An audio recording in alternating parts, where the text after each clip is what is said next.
I'm Emily Young, and I was a shot selector at the 2012 London Olympics, and I was in New York City. And pretty much what happened was they would send in a live feed of what was going on over in London, and I would cut it down and make highlights, and they would show up online, or I'd do a pre-edit for a producer-editor who we called Predators, and they would make the highlight that you saw on television if you're watching the games. My name's Colin Shuck. I'm a senior journalism major, and I was in London for the Olympics.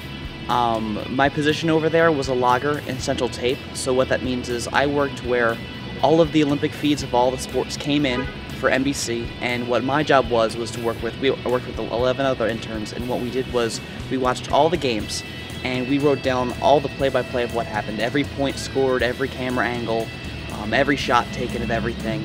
And we wrote down all the time codes for that. And then what NBC did from there was they took our sheets and our time codes and gave them to the producers and editors so that they could go back and make highlights and make edits for the primetime shows, for the closing highlight package at the end of the Olympics, or for just miscellaneous stuff for local news or NBC Nightly News, or that sort of thing.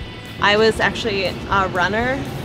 Basically, I just kind of hung out and did whatever they needed. If they needed like people to go on runs, or sometimes I'd kind of assist the talent, and then other days me and the other interns would rotate positions and we'd assist the director and producer.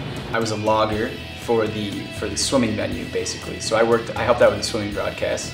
So I was stationed at the Aquatic Center in London.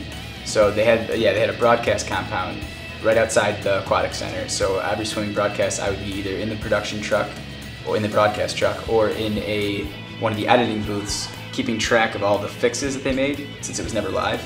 And then I would relay that information to the editors so they could get ready for the primetime broadcast.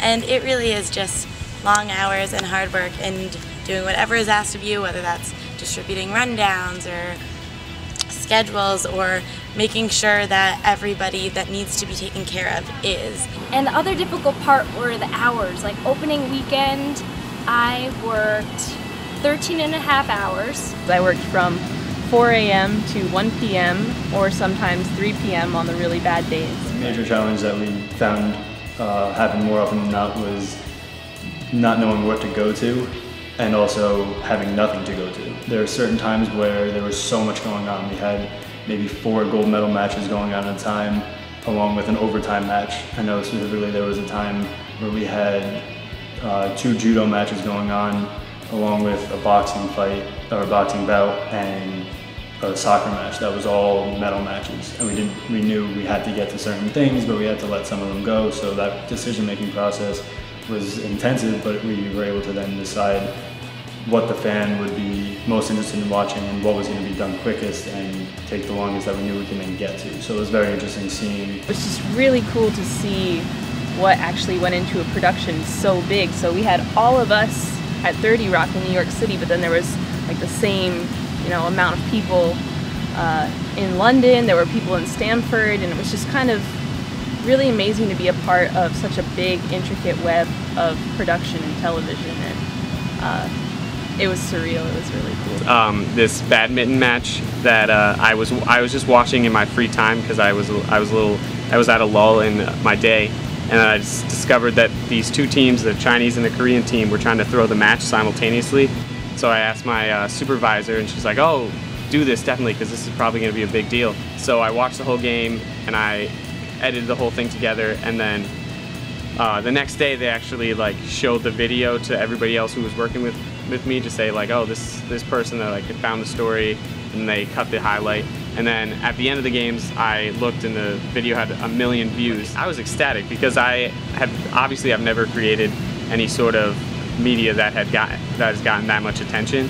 And so when I finally figured out a way to see how many views it had gotten, I was like head over heels. I loved doing equestrian, actually. At first I kind of got thrown on it, didn't know much about it. My friend's on the equestrian team in Ithaca, and I just thought it was awesome to cut equestrian and watch equestrian and see the skills and the real talent that actually goes into equestrian. You wouldn't believe it.